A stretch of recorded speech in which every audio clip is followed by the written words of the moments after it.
Bueno, quiero dar la bienvenida ahora sí a los que están viendo este video a través de quizás de nuestro canal de YouTube. Y quiero decirte que lo que Dios dice no lo dice para un momento, Él habla para el tiempo y para la eternidad. Así que independientemente de que estés viendo esto aquí presente en este momento o lo veas más adelante, estoy seguro que hay una palabra que Dios tiene para tu vida y para la mía, ¿no? Y he puesto como título a lo que hoy vamos a hablar, la fe en conflicto, ¿no? La fe, por definición, entra en conflicto. Hay un viejo libro que ya no lo tengo, no sé, lo he prestado en algún momento, que habla sobre la vida de Job, y el subtítulo es así: Job, la fe en conflicto, ¿no? La fe, por definición, se desarrolla en el marco del conflicto. La fe es una bendición que Dios nos da muy particular, es una perfección de la vida espiritual que es en realidad la virtud troncal de nuestra fe, porque por fe entendemos todas las cosas, ¿no? La fe es la certeza de lo que se espera, la propia Biblia lo define, la Biblia se toma el trabajo de definir la fe en Hebreos 11:1 como la certeza de lo que se espera, es decir, yo estoy seguro que lo que va a venir va a ser así, y la convicción de lo que no se ve, es decir, estoy convencido, no solo lo sé, sino que estoy convencido de que lo que no veo es así. El domingo pasado vimos 4 perfecciones. A ver, ¿quién se acuerda de las 4 que vimos el domingo pasado? Misericordia, verdad y paz, ¿no? Del Salmo 85. La misericordia y la verdad se encontraron, la justicia y la paz se besaron. Y hablábamos de las 4 patas de esta mesa, ¿no? Y pensaba que es la fe la que nos permite ponerle una polea a estas perfecciones y hacer que funcionen y giren. Y cuando leí esta historia de Elías, que está en Primera Reyes 17, emergían como ejemplo situaciones que la fe vive y que quizás vos la estás viviendo también, y hoy la hemos compartido y hemos orado y hemos visto lágrimas en los ojos, porque la fe crece en el campo del conflicto. La fe crece con conflicto. Es casi imposible pensar en la fe sin pensar en conflicto. Conflicto interior, conflicto exterior. Así que vamos a leer en Primera de Reyes capítulo 17, lo vamos a leer, yo lo tengo en la Nueva Versión Internacional, pero por supuesto lo podés leer en cualquier versión. Y es interesante porque acá empieza la vida de Elías. Elías, para los que no lo conocen, es un profeta que marcó el rumbo de la profecía. Cuando el Señor Jesús en la transfiguración se encuentra con 2 personas, esas 2 personas son Moisés y Elías. Porque Moisés representa la ley, Moisés representa todo lo que Dios marcó al pueblo que tenía que hacer. Pero Elías representa la profecía. Y siempre que en la Biblia se menciona a Elías después de su vida, está relacionado a la profecía. Y es interesante porque Elías se erige como el emblema de la profecía, siendo que realmente compite con pesos pesados en el top 10 de la profecía, porque ahí están Isaías, está Daniel, está Jeremías, hay incluso su propio discípulo Eliseo, ¿no? O sea, hay gigantes, hombres y mujeres que marcaron la historia con la palabra profética.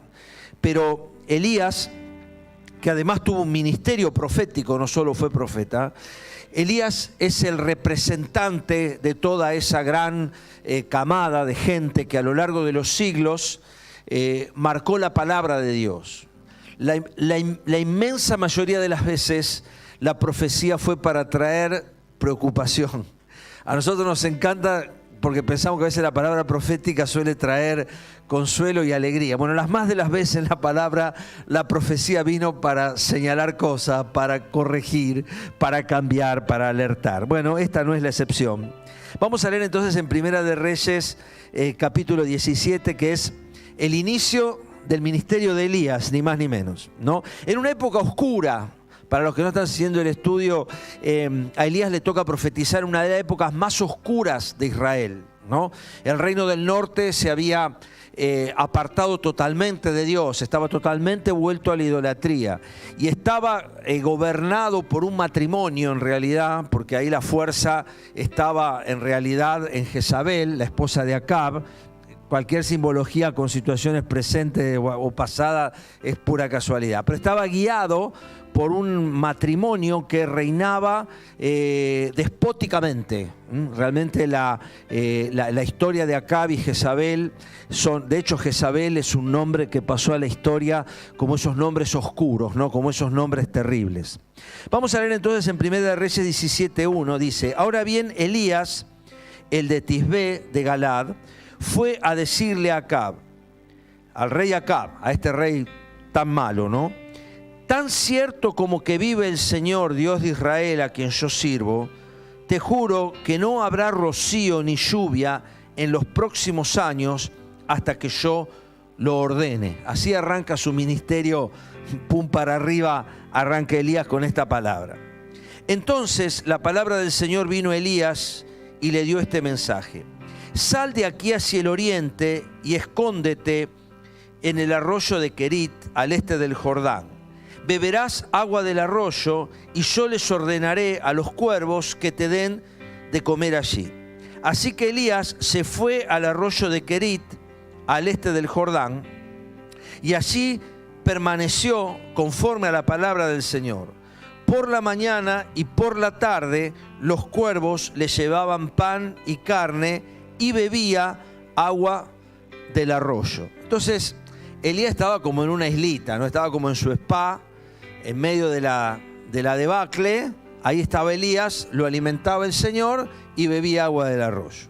Pero, 17:7, algún tiempo después se secó el arroyo porque no había llovido en el país. Y ahí preparé un pequeño PowerPoint como para ir teniendo algunas frases de este pasaje en mente, pero quisiera nada más que lo veamos como para marcar esas ideas, pero que realmente lo que imprima esto sea nuestro corazón, ¿no? En 1 Reyes 17:7 dice que algún tiempo después se secó el arroyo porque no había llovido en el país. Y esta es una de las características que tiene la fe. Porque uno podría decir, bueno, Elías era el profeta. Elías, Dios lo había llamado a que fuera a hablar sobre el pecado de Israel. Pero Elías no tenía ese pecado. Elías no tenía el problema que tenía Israel. Elías no tenía el problema que tenía Acab. Sin embargo, Elías padece las mismas consecuencias que estaba sufriendo el país. Ser sus elegidos no nos da privilegios. A veces creemos que porque nosotros no vivimos el sistema mundo y porque nosotros no comulgamos con las cosas que el mundo hace, bueno, deberíamos tener un tratamiento diferencial. O sea, obviamente el mundo está en pecado, yo no. El mundo desobedece a Dios, yo no. El mundo hace lo que quiere, yo no. El mundo es idólatra, yo no. El mundo es incrédulo, el mundo es violento, el mundo roba, el mundo hace un montón de cosas, yo no las hago. Por lo tanto, es esperable que Dios tenga conmigo un tratamiento diferencial. Y la realidad es que el arroyo también se le secó a Elías. La falta de lluvia en el país terminó afectándolo a Elías. O sea, el profeta anunció lo que iba a pasar y él fue víctima de la propia palabra que él acababa de anunciar. Y esto nos anima a pensar que es esperable que padezcamos en algún sentido las mismas consecuencias que padece la nación o la sociedad que desobedece a Dios, ¿no? Y esto no sé si nos trae consuelo o nos trae preocupación, pero nos lleva a una realidad que no es extraño, ¿no? La Biblia dice, no se sorprendan, dice Pedro, de la prueba, como si algo extraño les pasara. No se sorprendan, es el consejo que el apóstol Pedro le da a los expatriados de la dispersión. Dice, no se sorprendan, porque en realidad esto es esperable. Quizá no sea deseable, pero es esperable.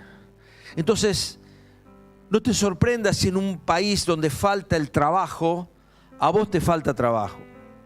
Por más que vos seas hija de Dios o hijo de Dios, por más que no estés en desobediencia como los demás lo están, y puede ocurrir, y es normal, que se nos genere un sentimiento como de bronco, de rebeldía, pues si al final los que desobedecen a Dios, como escribiría Asaf en el Salmo 73, al final los que desobedecen a Dios prosperan y yo que trato de hacer el bien me va mal. Ese es el argumento del Salmo de Asaf, y es así, Salmo 73, después léanlo. Y dice que por poco resbalaron mis pies, dice Asaf, al ver la prosperidad de los impíos. Porque uno dice, al final, a los que peor hacen las cosas es a los que mejor le va. Y esto, aunque intelectualmente podamos entender que hasta es esperable que es así en un mundo injusto, cuesta desde nuestro corazón, porque una cosa es que uno lo vea en los diarios y otra que empiece a afectar a mi vida, o a mis hijos, o a mi esposa, o a mi familia. Y cuando esto se empieza a ver, uno empieza a vibrar por dentro, ¿no? Ser elegidos no nos da privilegios. Pero, sí hay una diferencia. Sí hay una diferencia. Porque Dios va a obrar de manera distinta en aquellos que sí son sus hijos. Porque si no, Dios sería injusto. Dios es justo porque a todos nos pasan las cosas. Jesús dijo, no ruego que los quites del mundo, sino que los libres del mal. O sea, Jesús nunca pidió que nosotros fuéramos quitados del mundo. No es una oración que el Señor hizo ni que nadie haya hecho. Están en el mundo, dijo Jesús, pero no son del mundo. Estamos, pero no somos. Y ese hecho de estar hace que padezcamos todo lo que padece la sociedad. Pero el no ser del mundo, eso sí marca la diferencia. ¿Por qué digo esto? Vamos al versículo 9. Dice, ve ahora a Sarepta de Sidón, porque Dios le manda este mensaje a Elías. Obviamente se había quedado sin agua también. Ve ahora a Sarepta de Sidón, de la ciudad de Sidón. Es una ciudad de la zona de Sidón. Sidón todavía existe, es una zona de Fenicia, es marítima, está contra el mar Mediterráneo. Sería una zona de lo que hoy sería el Líbano. Ve a Sarepta de Sidón y permanece allí. A una viuda de ese lugar le he ordenado darte de comer. Así que Eliseo se fue a Sarepta. Y acá viene la segunda sentencia, ¿no? ¿Por qué Dios usó este camino rebuscadísimo? ¿Y por qué digo que es rebuscado? Ahora, Dios no podría haber hecho llover. Uno que es simplista y que trata de decir, vamos por el camino más corto. ¿Por qué Dios no hizo así y el arroyo volvió a tener agua? Sin embargo, miren el camino que le hace hacer. Ni siquiera le hace ir a alguien de la nación. Le dice, tenés que irte a Sidón.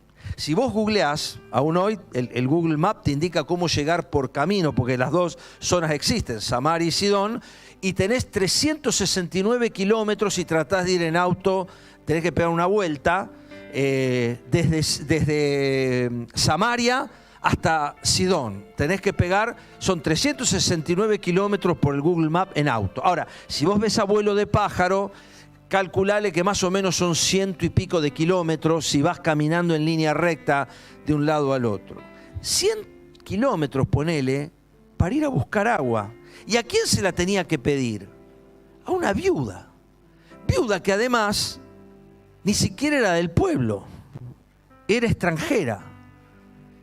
Entonces Dios si uno se para desde la lógica, y no es una buena estrategia cuando hablamos de fe, pero si uno se para desde la lógica, dice, Señor, no hay una forma más fácil que yo camine 100 kilómetros para ir a ver a una viuda pobre que se está por morir, que encima es extranjera, para que me dé agua. Dios usa a veces estrategias sorprendentes. Porque a nosotros nos encanta decirle a Dios lo que tiene que hacer. A nosotros nos encanta decirle, mira, Señor, yo sé que vos todo lo sabés, pero mira, yo tengo un plan fantástico, mira, está bárbaro, mira, me salió bárbaro. Si querés yo te lo muestro, porque la verdad tengo una idea fabulosa y nos encanta marcarle al Señor lo que Él tiene que hacer. Y eso nos impide a veces estar atentos a que Dios obra por senderos misteriosos. Es interesante rastrear en las Escrituras la inmensa cantidad de veces que Dios utilizó maneras extrañas, inexplicables y aún desde el punto de vista humano contradictorias para hacer llegar su voluntad a la persona que tenía que recibir esa voluntad. Hasta usó un burro para hablarle a un profeta. Dios usó estrategias extrañísimas y puede usarlas en tu vida y en la mía. Ahora, ¿qué hizo Elías? Elías no argumentó. Elías le dijo: Señor, estoy con sed. Se acabó el agua acá. Vos me decís que camine. ¿Cómo voy a hacer? No le empezó a plantear al Señor todos los argumentos lógicos, ¿no? ¿Cuántas veces nosotros nos perdemos de estar atentos a esas sendas misteriosas, a esas palabras, a esas voces que a veces Dios puede usar para señalarnos, ¿no? Por eso hoy decíamos al principio: habla que tu siervo escucha, ¿no? ¿Cuántas veces Dios nos ha hablado? Dice la Biblia que Dios habla muchas veces y de muchas maneras. Así empieza Hebreos. Dios habiendo hablado muchas veces y de muchas maneras. Dios no habla una sola vez y tampoco habla de una sola manera. Lo que ocurre es que no siempre escuchamos, no siempre nuestro oído está atento. Elías en gran medida fue lo que fue porque él obedeció. No elevó su voz de argumento. Señor, una viuda extranjera, ¿qué necesidad hay de usar ese camino tan complicado para algo tan sencillo como para que me des agua? No lo argumentó, quizás lo pensó, pero no lo argumentó. Y la pregunta es: ¿cuántos argumentos estás levantando vos para resistirte a lo que Dios quiere decirte? ¿Cuántas excusas quizás que te impiden ver el camino, quizás sorprendente, quizás intrigante, que Dios está usando para hacerte ver lo que Él quiere, ¿no? Ahora vamos a seguir el relato. Miren ahí, dice que Elías se fue a Sarepta, dice el 17:10, y al llegar a la puerta de la ciudad encontró a una viuda que recogía leña. La llamó y le dijo: por favor, tráeme una vasija con un poco de agua para beber. Mientras ella iba por el agua, él volvió a llamarla y le pidió: tráeme también, por favor, un pedazo de pan. Y ahí como que fue mucho. Entonces le dice la viuda: ten por cierto como que vive el Señor, respondió ella, no me queda ni un pedazo de pan. Solo tengo un puñado de harina en la tinaja y un poco de aceite en el jarro. Precisamente estaba recogiendo unos leños para llevármelos a casa y hacer una comida para mi hijo y para mí. Será nuestra última comida antes de morirnos de hambre. Y la reflexión que emerge de esto, por lo menos la que me dejó a mí, es que a veces la fe hace que Dios nos pida cosas que no podemos darle. ¿Cómo que Dios a veces nos pide cosas que no podemos darle? Porque si nosotros pudiéramos darle a Dios de nuestra fuerza lo que Él nos pide, se daría la paradoja de que nosotros somos los proveedores de Dios. Muchas veces Dios nos pide cosas que no está en nuestras manos darle. ¿Para qué? Para que tengamos que acudir a su poder para darle lo que Él nos está pidiendo.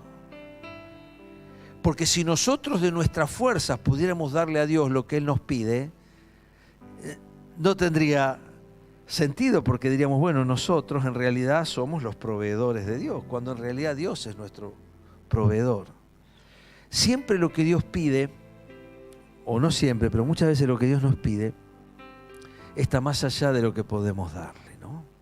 Muchas veces lo que Dios nos pide está más allá de lo que podemos darle, ¿no? Elías le pide a la viuda algo que era casi injusto, casi egoísta, porque ponete un poco en lugar de la viuda.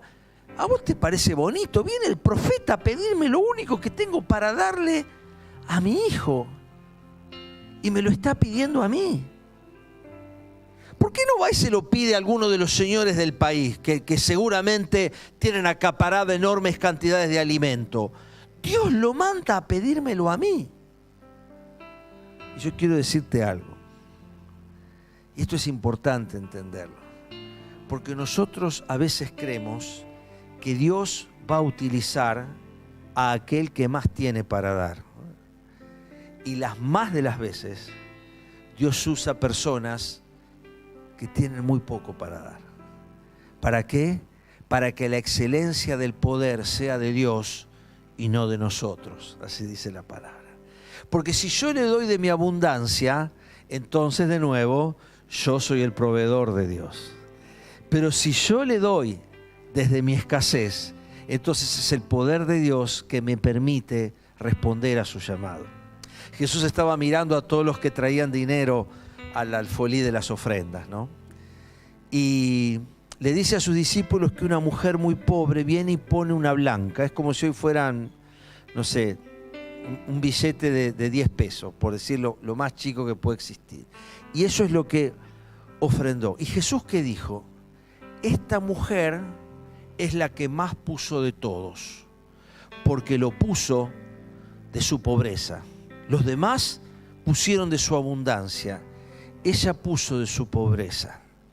Entonces, por eso Pablo dijo, cuando soy débil, entonces soy fuerte.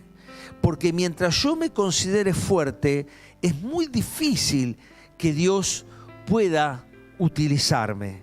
Pero cuando soy débil, dice Pablo, entonces soy fuerte. Qué bueno que vos puedas pensar que vos y yo quizás no somos Elías, pero seguramente seguramente podemos actuar de la viuda de esta historia. Señor, yo no tengo nada. Lo único que tengo es este poquitito y cuando me lo consuma no me va a quedar nada. Este es el argumento de la viuda. Pero el argumento del profeta fue: poné a Dios en primer lugar. No mires tu escasez, sino mira el poder de Dios. Porque si yo miro lo que tengo, ¿qué voy a decir? Y Señor, ¿y cuántas veces escuchamos los argumentos de no, yo no puedo? Que el propio Jeremías, otro gigante, lo habría de poner. Señor, yo soy niño, soy torpe. O Moisés, el líder más grande de todos los tiempos. Señor, yo te pido que mandes a otro, ni siquiera sé hablar bien. Manda a otro, manda a mi hermano Aarón. Y Dios se enojó.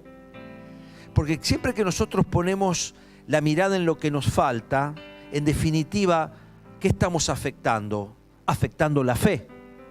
Porque la fe justamente es la certeza de lo que se espera y es la convicción de lo que no se ve. Yo te hago esta pregunta: ¿cuántas veces le dijiste que no al Señor argumentando todo lo que te falta? ¿Cuántas veces? Y no, yo cómo le voy a predicar a alguien el Evangelio. Si a mí me pregunta cómo se llamaba el sobrino político de Oseas, yo no se lo voy a saber responder. ¿Cuántas veces le pusimos el argumento al Señor de nuestra ignorancia? No, ¿cómo le voy a ir a hablar? No, ¿yo qué le voy a decir? No, yo... Mirá si esa esclava de Naamán hubiera cerrado la boca y no le hubiera dicho al leproso que años después Naamán vendría y Eliseo le diría lo que tenía que hacer para ser salvo de la lepra. Mirá si esa chica, si esa adolescente esclava se hubiera callado. Naamán trajo a Siria la palabra de Dios y fue porque él fue sanado gracias a que una niña, una adolescente, que probablemente no sabía mucho más que lo que eso, dice, hay un profeta en Israel que puede sanar a mi Señor. Y supo y dijo lo que tenía que decir, ¿no? La viuda dio de lo que no tenía. Y fíjate lo que dice más adelante, ¿no? Porque sigue la historia.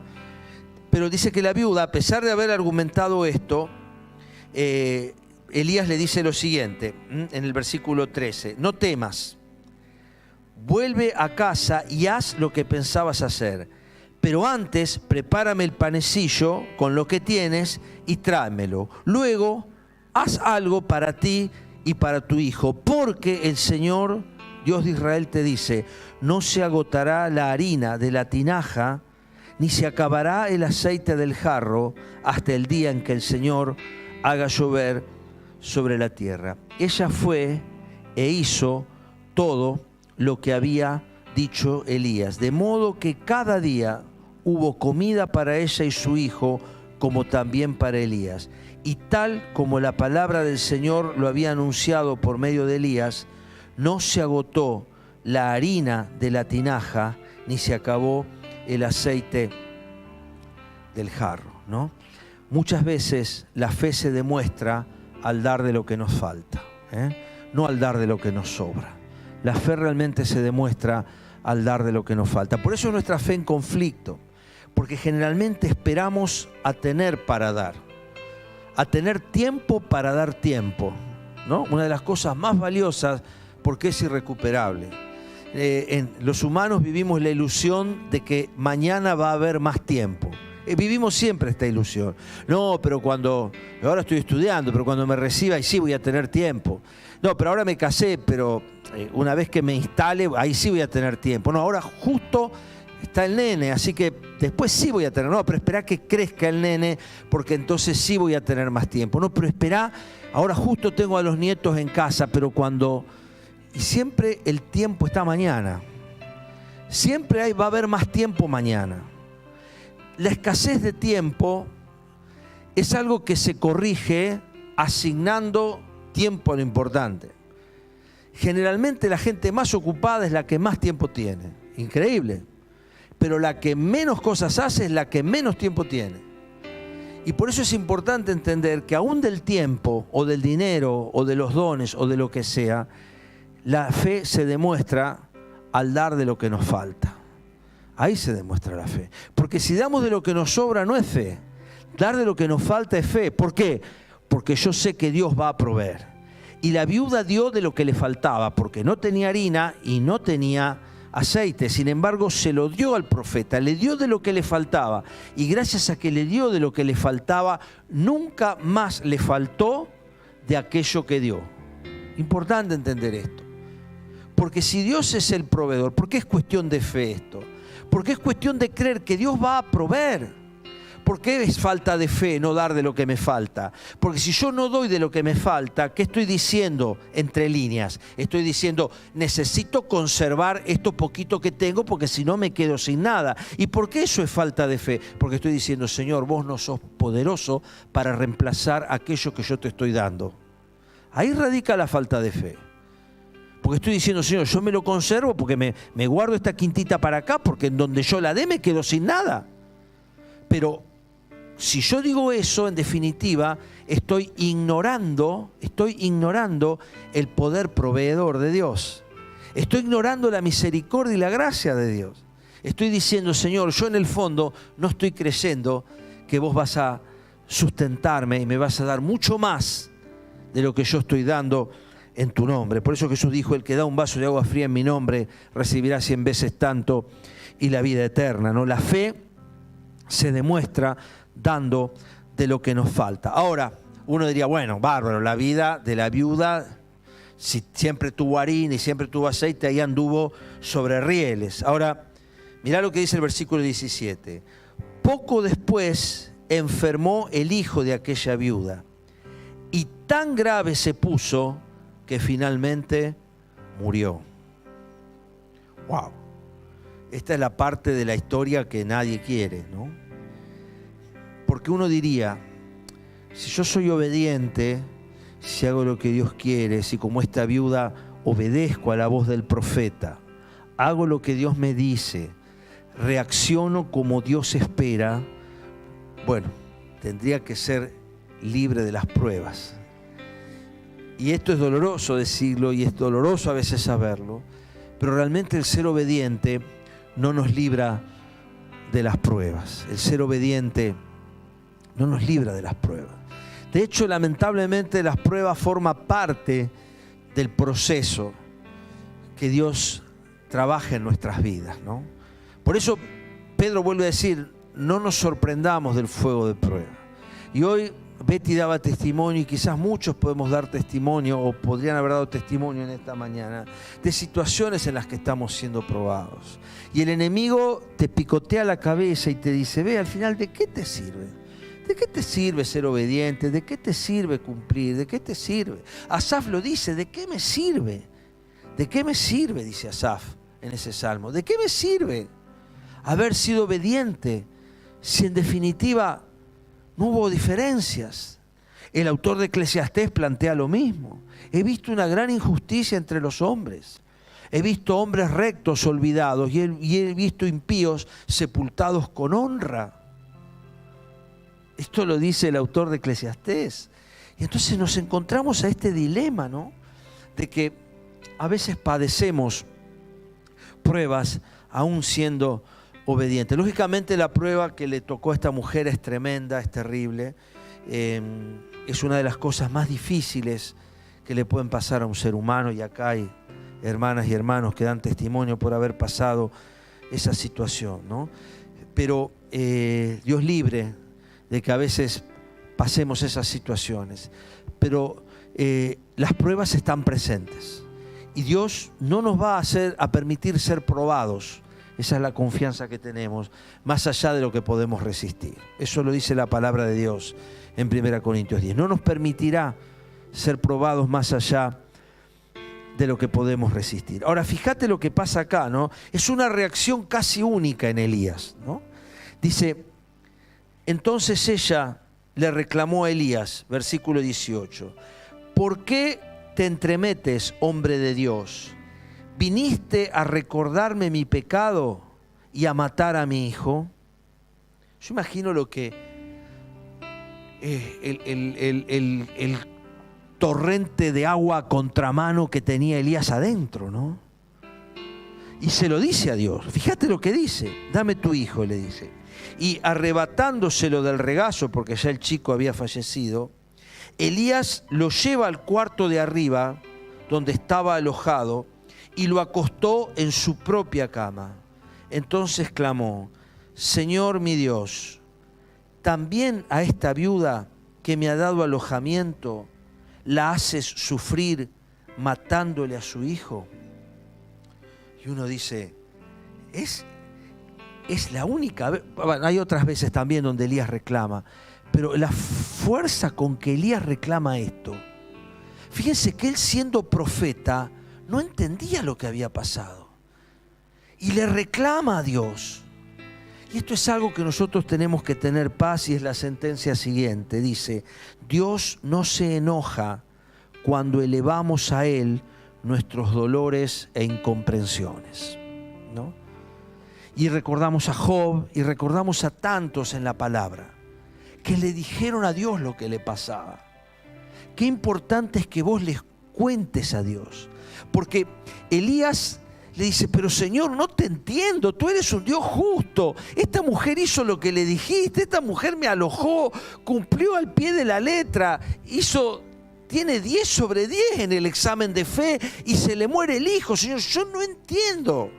Vas a matarle también al hijo. Señor, por favor. Le reclama casi con estas palabras, casi es irrespetuoso lo que le dice Elías. Es irrespetuoso. Pero lo importante es entender que Dios no se enoja porque nosotros le hagamos estos planteos. Job se los hizo, y más fuertes, y todo el libro de Job es en realidad un gran poema de argumentación donde Job le dice, pero qué mal hice yo para pasar lo que estoy pasando. Y sin embargo al final del libro Dios dice, nada de esto pecó Job. Porque no es falta de fe, no es falta de fe expresarle a Dios nuestros dolores. Y Él quiere que lo hagamos, Él quiere que le mostremos, Él quiere que le digamos. Aunque eso refleje que quizás nosotros no entendemos lo que Él hizo. Y se lo tenemos que decir. Y Él quiere que vayamos y se lo digamos. Elías se lo plantea, le dice, Señor, ¿cómo puede ser esto? ¿Cómo puede ser esto? Pero Elías no se queda solo con el argumento humano, sino que él hace lo que tiene que hacer, que es lo que hacemos nosotros, orar. Orar. Porque en ese momento, fíjense lo que dice Elías, dice que lo acostó en su propia cama y después de clamar a Dios, se tendió 3 veces sobre el muchacho y clamó, Señor mi Dios, devuélvele la vida a este muchacho. El Señor oyó el clamor de Elías y el muchacho volvió a la vida. El muchacho volvió. Dios oyó el clamor de Elías. Y me gustaría que te quede esta frase del 17:22. Dios oye. Dios oye. Siempre oye. Siempre escucha. No siempre va a responder de acuerdo a lo que nosotros anhelamos. Pero Dios siempre responde. Dios siempre oye. Dios siempre escucha. Dios siempre está preparado para atender nuestros dolores más profundos, nuestros reclamos más viscerales. Dios siempre va a estar ahí. En este caso el hijo volvió a la vida. No siempre fue así. No siempre ha de ser así. Pero el Señor está ahí. Trae nuestro consuelo proporcional a la prueba. El consuelo del Señor es proporcional a la prueba. Y Dios oye, y Dios escucha, y Dios atiende. Y te hago esta pregunta: ¿cuántas veces hemos canalizado nuestra queja en oración? ¿Cuántas veces hemos vuelto nuestro reclamo en oración ferviente? ¿Cuántas veces hemos transformado nuestra bronca en oración de súplica? ¿Cuántas veces hemos hecho este ejercicio de fe? Porque de nuevo, la fe es puesta en conflicto. La fe no tiene todas las respuestas. La fe no tiene todas las respuestas. La fe tampoco tiene todas las soluciones. La fe consiste en entregar todo lo que nos pasa a aquel que sí tiene las respuestas y a aquel que sí tiene la solución. Y nosotros no siempre sabemos cuál es la mejor respuesta, ni tampoco muchas veces tenemos la solución a los problemas. Tampoco lo tenía, y lo estudiamos los martes, tampoco lo tenía Ana cuando presentó su dolor por su esterilidad al Señor. No se fue del altar de oración con la respuesta, pero dijo que al haber entregado todo su dolor al Señor, ya no estuvo más triste. A pesar de que Dios no le había dicho que Él iba a responder de acuerdo a lo que Ana pedía. Y qué bueno cuando toda nuestra ansiedad es echada sobre Él, como dijo Jesús, sabiendo que Él tiene cuidado de nosotros. Pero para ir cerrando la historia, Elías le entrega a su madre al hijo y le dice: tu hijo vive, aquí lo tienes. Yo me imagino la alegría, la paz, el gozo que habrá sentido Elías cuando baja con el nene, porque estaba en el aposento de más arriba, y dice: mirá, tu hijo está vivo, Dios lo resucitó. Y le dice la mujer, le dice: ahora sé que eres un hombre de Dios y que lo que sale de tu boca es realmente la palabra del Señor. Y acá me detuve un poco a pensar que antes no. Cuando no se acababa la harina de la vasija, ahí no. Y cuando no se acababa el aceite, ahí no. Como que ahora recién. Antes no. Y me hacía esta pregunta a mí mismo: ¿cuántas veces olvidamos el rastro milagroso de Dios en nuestra historia? ¿Cuántas veces ante la dificultad presente no olvidamos que Dios es Él mismo, hoy, ayer y por los siglos? Qué rápido nos olvidamos del milagro pasado. Cómo deslumbra el problema presente. Nos enceguece al punto de que dejamos de ver que el Dios de milagros viene actuando en nuestras vidas. Claro, lógicamente, entre llenar una vasija permanentemente de harina y resucitar a un muerto hay una importante diferencia. Pero en los dos casos, el Dios del milagro estuvo. Y qué bueno sería que nosotros repasemos el rastro de Dios en nuestra historia y poder decir: ¿cuál es el milagro más grande que yo he experimentado en mi vida? todos acá, el 100%, hemos experimentado un milagro. El más grande de todos los milagros. Y si nunca lo experimentaste, hoy podés experimentarlo. Porque el milagro más grande no es llenar una vasija de harina, porque el hombre puede llegar a hacer eso, lógicamente no sacando harina de la nada, pero puede proveer comida. La ciencia, hay casos en los que ha logrado resucitar muertos. Pero hay algo que el hombre no pudo, no puede y nunca va a poder hacer, que es el nuevo nacimiento. Nunca el hombre, nunca la ciencia, nunca la inteligencia artificial va a lograr que alguien nazca de nuevo. Porque hasta el propio Nicodemo dijo, ¿cómo puede hacerse esto? ¿Cómo puede hacerse esto? ¿Cómo puede un hombre nacer de nuevo siendo viejo? Y Jesús, ¿qué le dijo? El que no nace del agua y del Espíritu no puede ver el reino de Dios. Es un nuevo nacimiento. Ese es el milagro más grande que vos has experimentado en tu vida. Entonces, que la situación dolorosa y difícil, por grave que sea, que hoy puedas estar viviendo, no te haga olvidar que fuiste destinataria, que fuiste protagonista del milagro más grande que puede existir y que existirá en una vida, que es el nuevo nacimiento.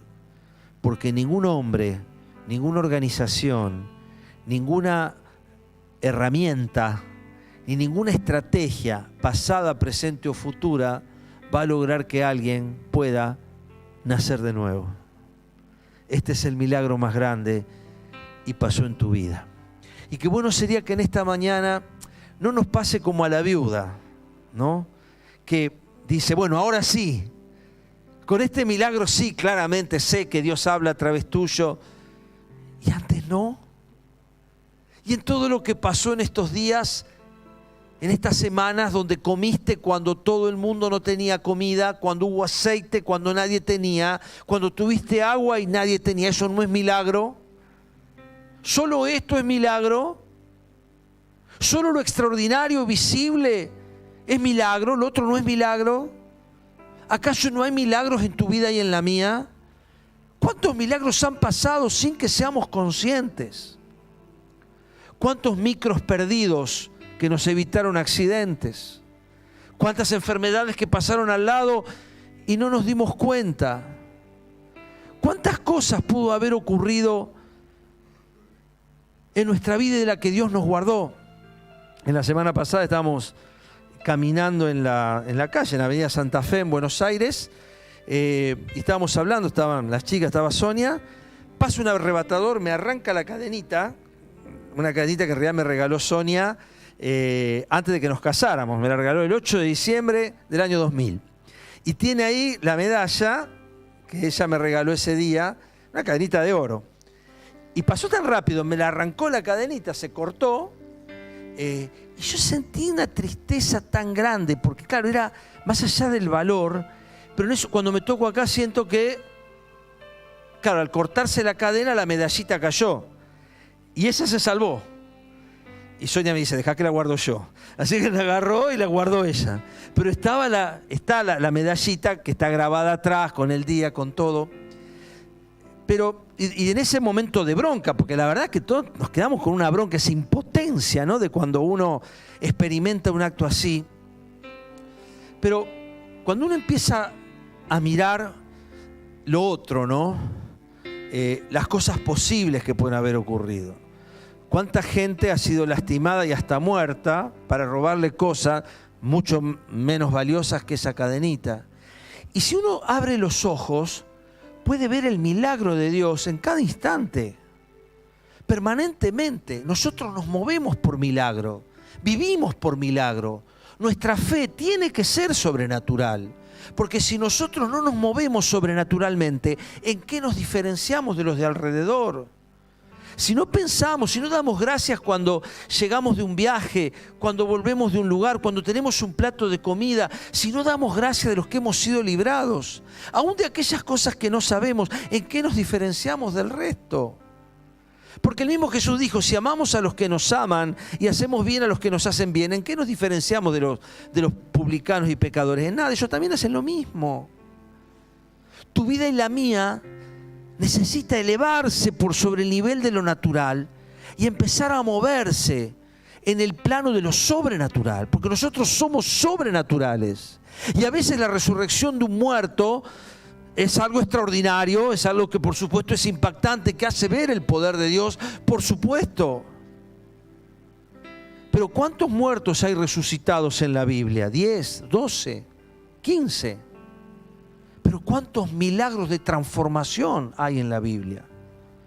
El mismo día que Pedro predicó el Evangelio, 5.000 almas se convirtieron. Y ahí nació la iglesia. El milagro de Dios no es solo lo único, extraordinario y excepcional. Qué bueno que nos levantemos a la mañana y digamos, Dios, hoy yo estoy abierto a tu milagro. Cada abrir ojos es un milagro. Cada vez dar un beso ahí a un hijo es un milagro. Cada vez que camino, si empiezo a pensar mi vida de esa manera, voy a vivir de esa manera. Voy a tener una mirada distinta sobre los mismos fenómenos. Voy a empezar a percibir sobrenaturalmente cosas que para los demás son naturales. Voy a empezar a tener una lectura espiritual. Y no estoy hablando de alegorizar todo ni de espiritualizar todo. No. Si aumentó el queso y es un hecho práctico, no tiene una connotación espiritual. Aumentó el queso. Pero quiero decir, si yo empiezo a mirar el transitar de mi vida con esta visión que dijo Jesús, no ruego que los quites del mundo, sino que los guardes del mal. Están en el mundo, pero no son del mundo. ¿Cuántas veces Jesús miró las cosas naturales de manera sobrenatural? Vio una higuera que no daba fruto y Él dijo, esto pasa. Miren los lirios del campo. Ustedes dicen, saben ver las señales del cielo, pero no saben ver las señales de los tiempos.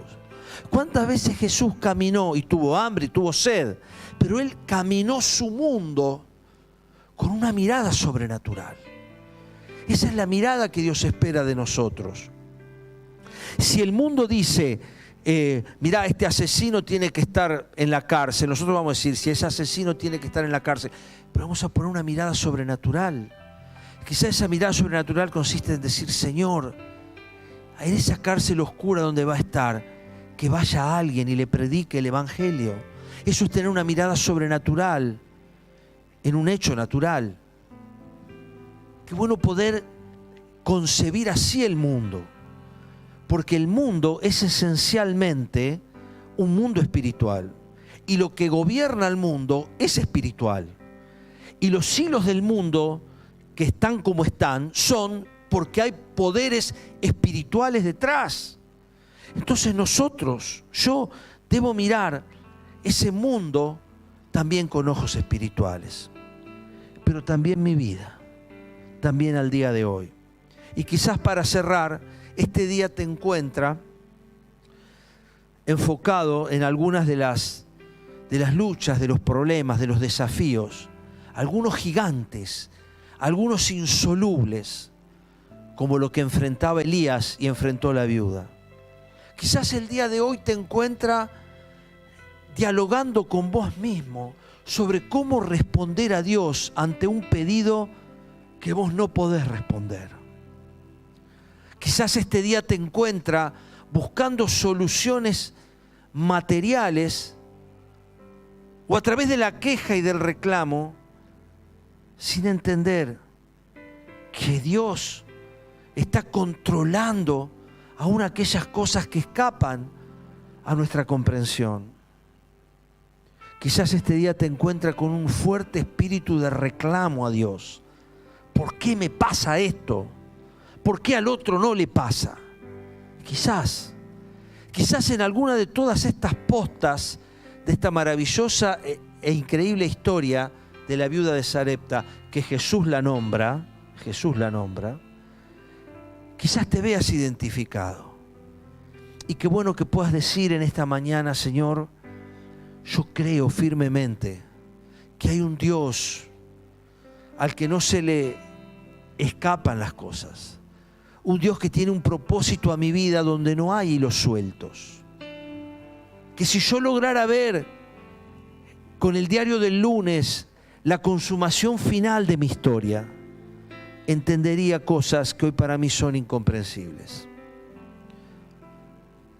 Porque la fe no nos responde todas las preguntas, pero la fe nos anima a buscar consuelo en el que sí tiene todas las respuestas. Y por eso te animo a cerrar tus ojos y quizás decirle al Señor: Padre, yo creo que hay muchas cosas en mi vida que no termino de entender.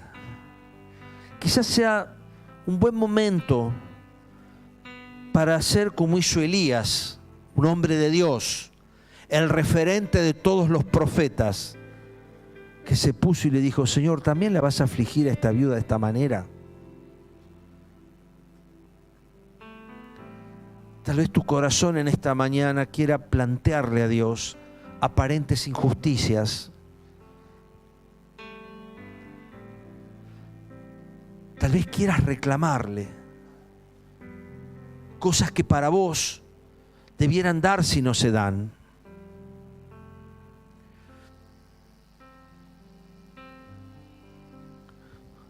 Pero qué bueno que en esta mañana puedas hacerlo con Él. Y no quejándote con vos mismo.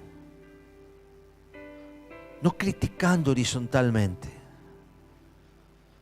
No mascullando bronca contra la impotencia, sino yendo a aquel que puede proveerte, que puede traerte paz aún en medio de la tormenta. Señor, hoy confesamos que nuestra fe es débil. Hoy, Señor, te queremos decir desde el corazón que nos sentimos como esta viuda,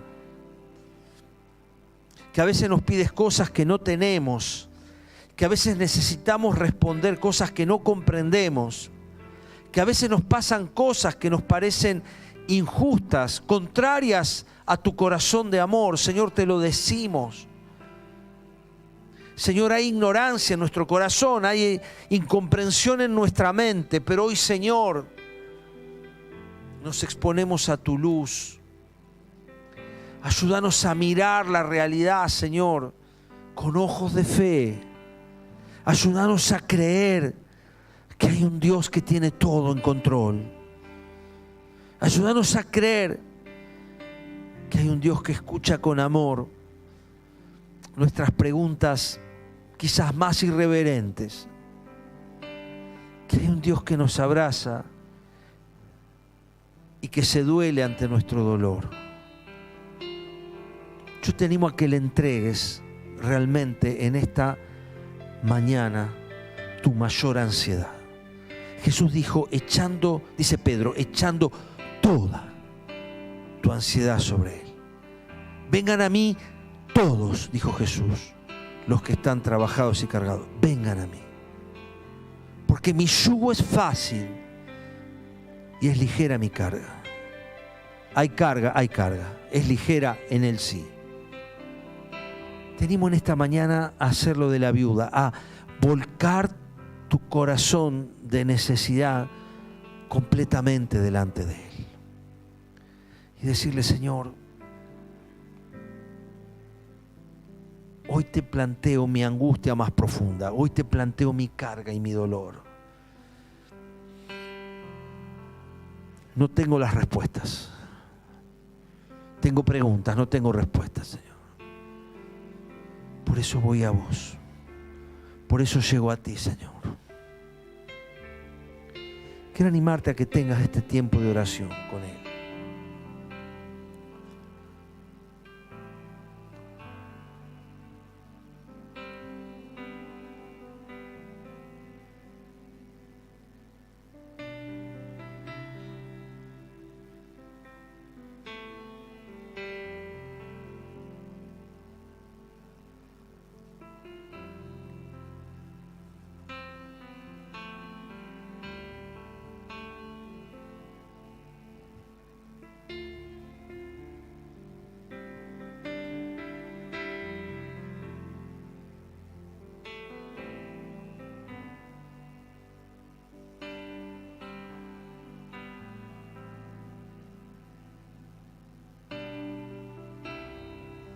Señor, nuestra fe es puesta en conflicto permanentemente, porque es sometida a prueba, como dijo Pedro, porque es mucho más preciosa que el oro, que aunque es perecedero se prueba con fuego, así también.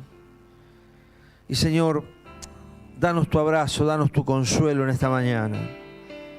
Queremos sentirte cerca, como hoy decíamos y cantábamos, ese abrazo, que tú nos abrazas, Señor. Hoy nos estás abrazando.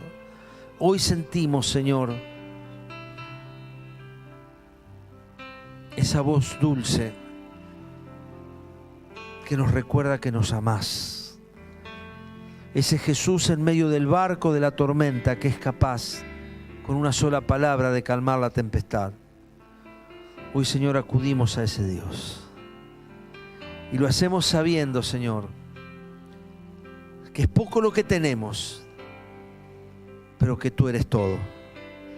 Y por eso, Señor, hoy te damos las gracias y te declaramos Padre y te decimos Señor y honramos tu nombre y te bendecimos, Señor. Te alabamos y te damos a ti la gloria. Y te pedimos, Señor, que en esta semana nos ayudes a mirar sobrenaturalmente lo que nos rodea. Danos esta gracia, Señor. Que la presión de lo visible no nos haga perder la perspectiva de lo invisible, Señor. Porque es lo invisible, lo que no puede verse, lo que nos da certeza. Porque es fe, ciertamente, la convicción de lo que no se ve.